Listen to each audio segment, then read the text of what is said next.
أعوذ بالله من الشيطان الرجيم. بسم الله الرحمن الرحيم. إن الذين يكتمون ما أنزل الله من الكتاب ويشترون به ثمنا قليلا أولئك ما يأكلون في بطونهم إلا النار ولا يكلمهم الله يوم القيامة ولا يزكيهم وَلَهُمْ عَذَابٌ أَلِيمٌ. بے شک جو لوگ ان باتوں کو چھپاتے ہیں جو اللہ نے اپنی کتاب میں نازل کی ہے اور ان کے بدلے حقیر قیمت وصول کرتے ہیں، وہ اپنے پیٹ میں آگ بھر رہے ہیں. اللہ قیامت کے دن نہ ان سے بات کرے گا اور نہ انہیں پاک کرے گا، ان کے لیے دردناک عذاب ہے. یہ سورہ بقرہ کی 174 نمبر کی آیت ہے. پچھلی آیت میں حرام چیزوں کا بیان تھا جس کو محسوسات کہا جاتا ہے، جس کا تعلق کھانے پینے کی اشیاء سے تھا یا استعمال برتنے کی اشیاء سے. یہاں پر ان اعمال شر کا ذکر ہے، ظاہری اور باطنی برے اعمال جسے کہا جاتا ہے. اس میں ان یہودیوں کی طرف اشارہ کیا گیا ہے، علماء یہود جو عوام کو دھوکہ دیتے تھے اور ان سے رشوت لیتے تھے کہ جو باتیں عوام جو چاہتی تھی ان کی مرضی کے مطابق ان کو ویسے فتوے دے دیا کرتے تھے ان سے پیسے لے کر، اور اللہ تعالیٰ کی نازل کردہ جو کتاب توریت تھی اس میں تحریفات کر دیتے تھے. یہ ان کی بیماری اور مرض تھا. یہ بتا کر امت مسلمہ کے علماء کو تنبیہ کی گئی ہے کہ تم ایسے کام کبھی بھی نہیں کرنا. اور اس میں جو بات بتائی گئی کہ یشترون بہ ثمنا قلیلا، یعنی وہ اس کے بدلے حقیر قیمت وصول کرتے تھے. اس کا مطلب یہ نہیں ہے کہ چند سو چند ہزار، چاہے وہ کروڑہاں روپے کیوں نہ ہو، چاہے ساری دنیا کیوں نہ ہو،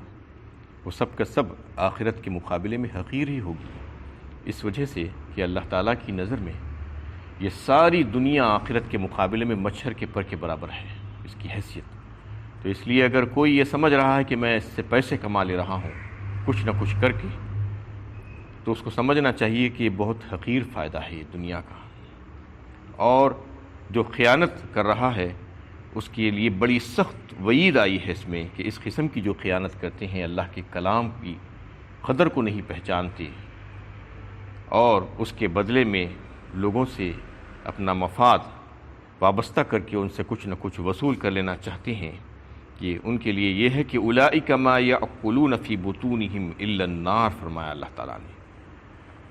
آج تو ان کو ایسا نظر نہیں آ رہا ہے، آج تو بڑے مزے اڑا رہے ہیں، بڑے عیش و عشرت میں ہیں، بڑے لگژریس لائف ان کی جو ہے چل رہی ہے اور یہ سمجھ رہے ہیں کہ ہم بہت اچھے ہیں. لیکن اس کا جو ہے اس دن پتہ چلے گا جو علماء سو ہے آج، جو خیانت کرتے ہیں اللہ تعالیٰ کی کتاب میں، ان کی آیات میں، اور غلط سلط مطلب بتاتے ہیں لوگوں کو اور اس کو چھپاتے ہیں جن چیزوں کو ظاہر کرنا ہے. تو اس کے لیے اللہ تعالیٰ فرما رہے ہیں کہ ان کے لیے مرنے کے بعد پتہ چلے گا ان کو کہ کیسے انہوں نے سودا کیا تھا، اور اس وقت ان کو پتہ چلے گا. ان کے اعمال آگ کی شکل میں ان کے سامنے نظر آ جائیں گے. آج نظر نہیں آ رہے ہیں اس لیے یہ بات ان کو سمجھ میں نہیں آ رہی. یہ آگ کے انگارے ہیں جو وہ حاصل کر رہے ہیں. وَلَا يُكَلِّمُهُمُ اللَّهُ يَوْمَ الْقِيَامَةِ وَلَا يُزَكِّيهِمْ. اور مزید جو ہے ان کے لیے بات اللہ تعالیٰ نے فرمائی کہ اللہ تعالیٰ نہ ان سے لطف و کرم سے بات کریں گے اور نہ ہی ان کو پاکیزہ کریں گے بروز قیامت. اس کا مطلب یہ ہے کہ جو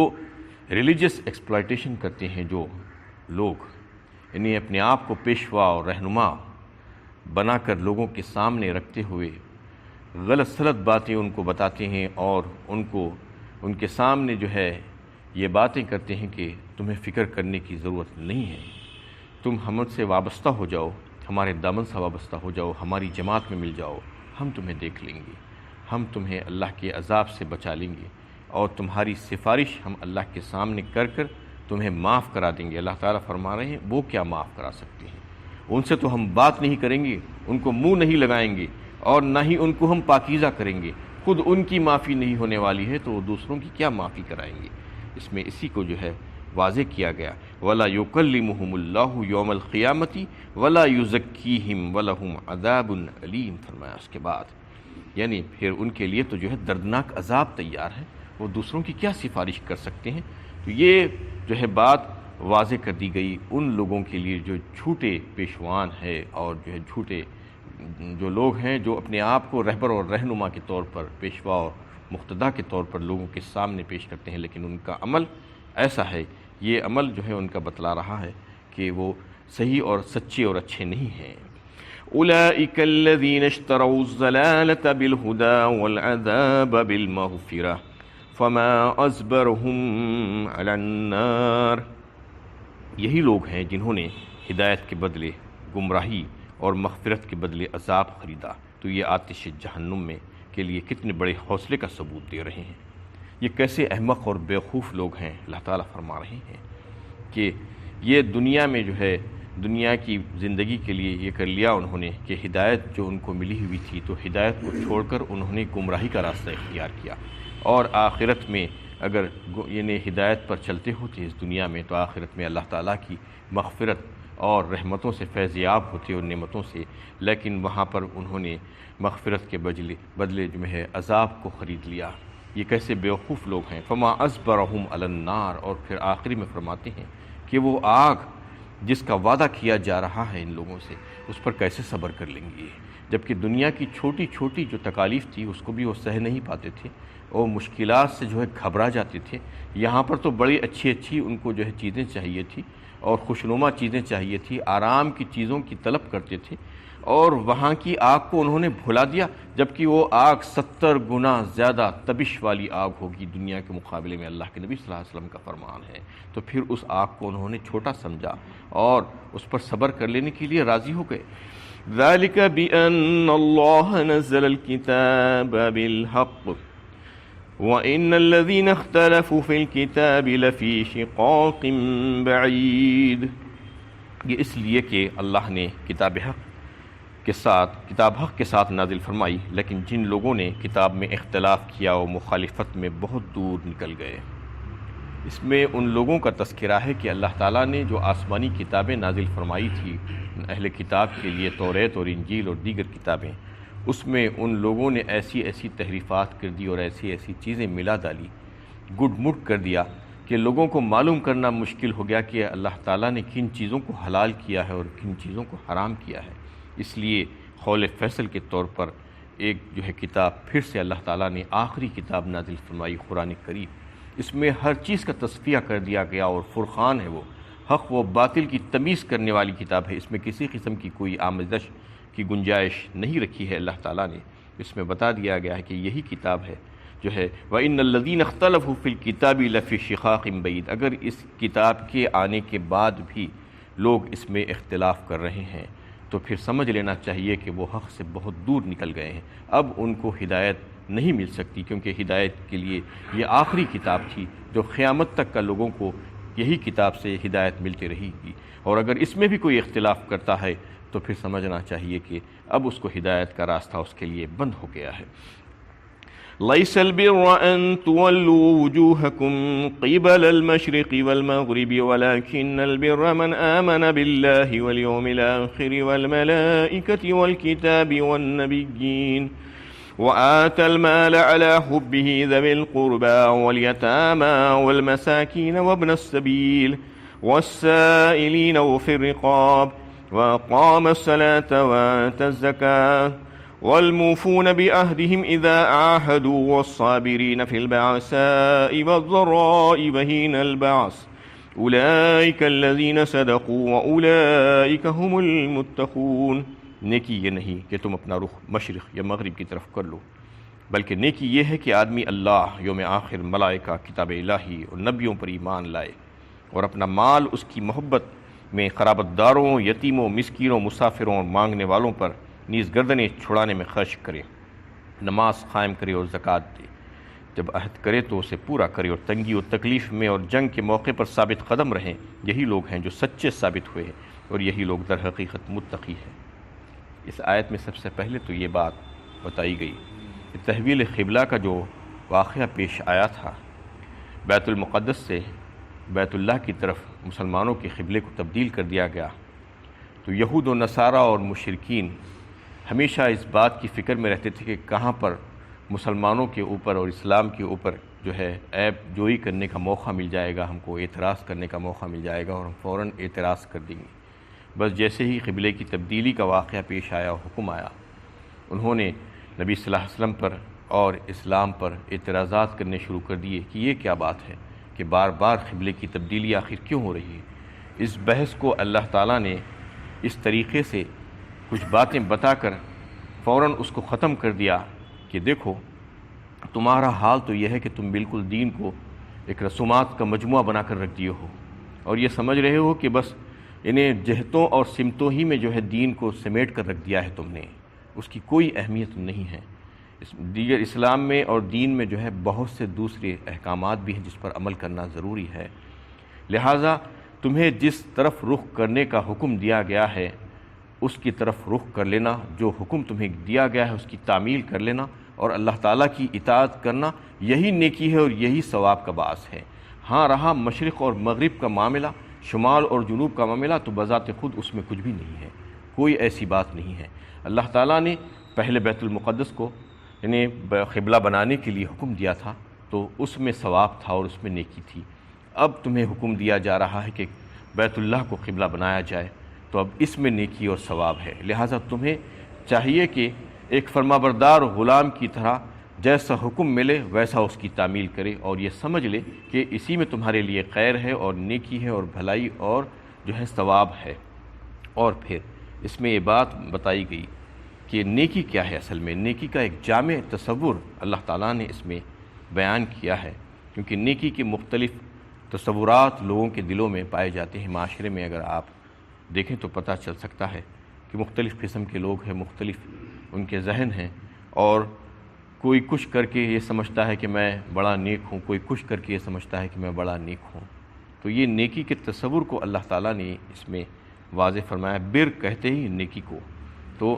اس میں یہ بات واضح کی کہ سوسائٹی میں جو ہے کچھ لوگ جو ہوتے ہیں، انہیں دو قسم کی دو زندگیاں جو ہوتی ہیں انسان کی، ایک تو مادی زندگی ہے اور دوسری اس کی معنوی زندگی ہے۔ مادی زندگی کے لیے جیسے کچھ چیزیں ضروری ہیں، جیسے ہوا ہے، پانی ہے اور غذا ہے، اس کے بغیر اس کی مادی زندگی چل نہیں سکتی۔ ویسے ہی جو ہے اس کی روحانی اور معنوی زندگی ہے۔ معنوی زندگی کے لیے بھی جو ہے اس کے پاس کچھ نہ کچھ نیکی کا تصور جو ہے اس کی ضرورت ہے۔ اس کا ضمیر اندر سے کچھ مطالبہ کرتا ہے، تو وہ چاہے کتنا ہی برا آدمی ہو، یہ سوچتا ہے کہ میں کچھ نہ کچھ کام ایسا کروں جس سے میں اپنے ضمیر کو مطمئن کر دوں۔ یہ سوچ کر وہ کچھ کام اپنا لیتا ہے اپنی مرضی سے، اور پھر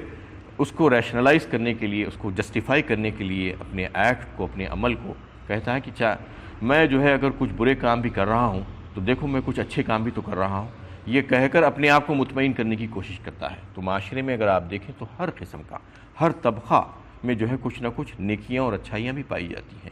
حتیٰ کہ جو سب سے برے جو تصور ہوتے ہیں معاشرے میں، جو لوگ چور، ڈاکو، جیب کترے، اس قسم کے لچے لفنگے قسم کے جو لوگ ہوتے ہیں، حتیٰ کہ جسم فروش عورتیں، فحشہ عورتیں بھی جو ہے کچھ نہ کچھ نیکی کا اور پن کا کام کرتی ہوئی نظر آئیں گی آپ کو۔ کچھ نہ کچھ ایسے کام کرتے ہیں کہ جس سے ان کا ضمیر مطمئن ہو جائے اور اپنے ضمیر کو مطمئن کرتے ہیں۔ اور اگر سوسائٹی میں آپ دیکھیں تو تین قسم کے طبقات پائے جاتے ہیں۔ ایک طبقہ جو ہے وہ ہو جو بزنس مین یا جو ہے تجارت پیشہ جو لوگ ہوتے ہیں، تو ان کو اگر آپ دیکھیں تو بظاہر ایسے نظر آئیں گے کہ بڑے نمازی بھی ہیں، روزہ دار بھی ہیں، حاجی بھی ہیں، اور صدقہ و خیرات بھی کر رہے ہیں، مسجدوں کی تعمیر میں بھی حصہ لیتے ہوئے نظر آئیں گے آپ کو، علماء کی خدمت بھی کرنے میں پیش ہے، دینی مدارس کا جو ہے کام بھی ان کی طرف سے چل رہا ہے، یہ سب کام ہیں۔ اس کے ساتھ الا ماشاء اللہ بہت سے لوگ ایسے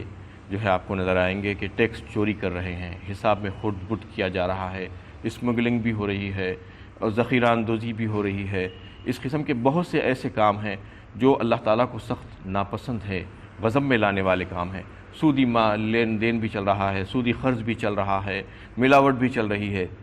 یہ سب چل رہا ہے۔ حاجی بھی ہے، نمازی بھی ہے، بد اخلاق بھی ہے۔ یہ کام بھی چل رہے ہیں، وہ کام بھی چل رہے ہیں۔ یہ ایک طبقہ آپ کو جو ہے نظر آئے گا کہ اس قسم کے دونوں کام، ملے جلے کام، نیکی کا بھی کچھ تصور ہے ان کے پاس، اور پھر کچھ گناہ بھی جو ہے ان سے ہو رہے ہیں، قسم قسم کے کام کر رہے ہیں۔ وہ یہ کہتے ہیں کہ یہ تو کرنا ہی پڑے گا، یہ ہم کو جو ہے کاروبار کے لیے ضروری ہے۔ اور ایک طبقہ آپ کو اس قسم کا بھی نظر آ جائے گا جو تعلیم یافتہ طبقہ کہلاتا ہے عام طور پر، جو اپنے آپ کو بہت ماڈرن اور بہت قابل سمجھتے ہیں۔ وہ یہ کہتے ہیں کہ اصل جو انسان کے اوپر جو ذمہ داری ہے فرائض منصبی، اس کو پورا کرنا چاہیے۔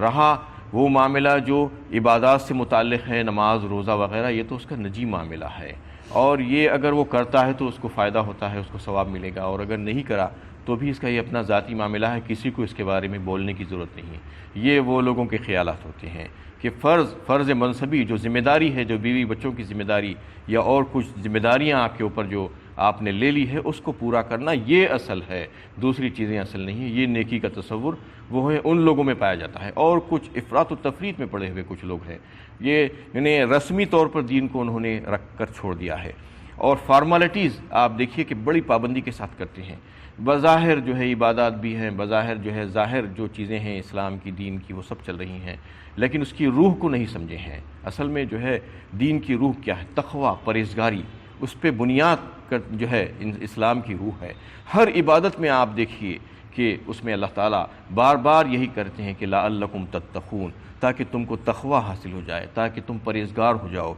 تاکہ تم اللہ سے ڈرنے والے بن جاؤ۔ اس وجہ سے کہ اگر تم ایسا کرو گے تو پھر تمہاری جو ہے تم اللہ کی رضا کو حاصل کر لو گے۔ لیکن یہ بات وہ سمجھ ہی نہیں پاتے ہیں۔ اس قسم کے تصورات نیکی کے مختلف یا طبقات میں مختلف پائے جاتے ہیں معاشرے میں۔ اگر آپ تھوڑا سا نظر ڈال کر دیکھیں تو آپ کو معلوم ہو سکتا ہے۔ تو ان تمام جو تصورات ہیں اللہ تعالیٰ فرما رہے ہیں، سب سے پہلے اس کی نفی کی گئی ہے، لیس البر کہہ کر، نیکی یہ نہیں ہے کا مطلب یہ ہے کہ اس کی نفی کر دی گئی ہے کہ تم جس چیز کو نیکی سمجھ رہے ہو صرف وہ نیکی نہیں ہے، بلکہ وہ نیکی کا ایک محدود تصور ہے، ایک جزئی تصور ہے، ایک پارٹ ہے اس کا۔ نیکی کے جو ہے جو تصورات ہیں، جو جامع جو نیکی ہے، اس کو اللہ تعالیٰ نے جو پیش کیا ہے، اس میں ساری باتوں کو پیش کر دیا اس آیت میں، کہ سب سے پہلے ایمانیات کو پیش کیا گیا۔ اس کے بعد ایمان کے بعد اصل میں اگر دیکھا جائے تو اسلام کو پیش کیا جاتا ہے کہ ایک بندہ ایمان لانے کے بعد اس کے لیے عبادتوں کا ایک تصور پیش کیا جاتا ہے کہ نماز پڑھنا ہے، اس کو روزہ رکھنا ہے، حج کرنا ہے، زکوٰۃ دینا ہے، یہ ساری چیزیں ہیں۔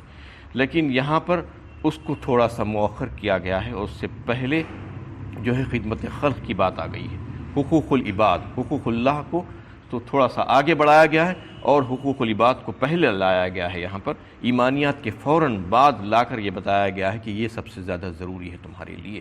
کیونکہ تم جب نیکی کی بات کر رہے ہو تو نیکی کا معاملہ عمل سے ہے۔ عمل تمہارا جب تک اچھا نہیں ہوگا، جب تک کہ تم نیکی کے وہ درجے کو نہیں پہنچ سکتے، تو اس لیے عمل کی بات کہی گئی ہے کہ تم اپنا مال خرچ کرو گے، تم کن کن پر خرچ کرو گے، اس کی تفصیل آئی ہے۔ اس کے بعد پھر عبادات کا معاملہ، حقوق اللہ، نماز اور زکوٰۃ کی بات آئی ہے۔ اس کے بعد پھر جو بات آئی ہے اس میں کہ یہ ایفاء عہد کی بات آئی ہے کہ عہد و معاہدہ جب تم کسی سے کرو تو یہ معاملہ داری ہے، معاملہ داری تمہاری کیسی ہونی چاہیے، یہ بھی ایک نیکی کی بات ہے۔ اس کے بعد پھر آخر میں یہ بتایا گیا ہے کہ اخلاق یعنی صبر، یہ سارے کام تم جب کرو گے تو تم کو جو تکلیفیں اور مشقتیں اٹھانی پڑے گی، جو پریشانیاں تمہارے سامنے آئیں گی، تو تم اس کو سہ لینا، صبر کر لینا، یہ بہترین اخلاق کا نمونہ ہوگا۔ یہ ساری چیزیں اللہ تعالیٰ نے واضح فرمائی اس آیت میں۔ انشاءاللہ اس پر کل بات ہوگی تفصیل کے ساتھ۔ وآخر دعوانا الحمدللہ رب العالمین۔